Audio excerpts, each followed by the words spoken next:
حضرت عبداللہ بن عباس رضی اللہ عنہما فرماتے ہیں، نبی اکرم صلی اللہ علیہ وآلہ وسلم نے حضرت علی رضی اللہ عنہ کو یمن میں بھیجا اور فرمایا ان کو دین کی تعلیم دو اور ان کے درمیان فیصلے بھی کرو۔ حضرت علی رضی اللہ عنہ نے عرض کی، میں قضاء کا علم نہیں رکھتا۔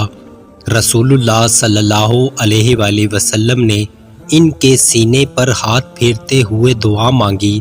اے اللہ اس کو قضاء کی ہدایت عطا فرما، یعنی اس کو صحیح فیصلے کرنے کی صلاحیت عطا فرما۔ حضرت عبداللہ بن عمر رضی اللہ عنہ فرماتے ہیں، دو آدمی اپنا جھگڑا رسول اللہ صلی اللہ علیہ وآلہ وسلم کی بارگاہ میں لے گئے۔ نبی اکرم صلی اللہ علیہ وآلہ وسلم نے حضرت عمر سے کہا، ان کے درمیان فیصلہ کر دو۔ حضرت عمر رضی اللہ عنہ نے کہا، یا رسول اللہ صلی اللہ علیہ وآلہ وسلم، آپ کی موجودگی میں کیسے فیصلہ کر سکتا ہوں؟ نبی اکرم صلی اللہ علیہ وآلہ وسلم نے فرمایا،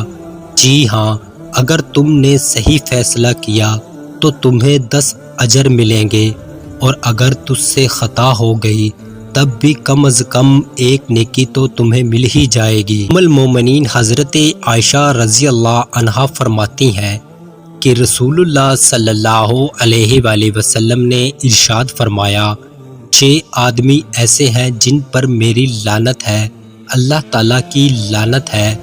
اور ہر نبی کی لعنت ہے، اور ہر نبی کی دعا بھی قبول ہوتی ہے۔ اللہ تعالیٰ کی تقدیر کو جھٹلانے والا، کتاب اللہ میں اپنی طرف سے اضافہ کرنے والا، عوام پر زبردستی مسلط ہونے والا، ظالم حکمران جو ان لوگوں کو ذلیل کرے جن کو اللہ تعالیٰ نے عزت دی ہے، اور ان لوگوں کو عزت دے جو اللہ تعالیٰ کی بارگاہ میں ذلیل ہے، اللہ تعالیٰ کی حرام کردہ چیزوں کو حلال سمجھنے والا، میری آل کا بے ادب، میری سنت کا تارک، یعنی جو شخص سنت کو حقیر جانتے ہوئے اس کو چھوڑے۔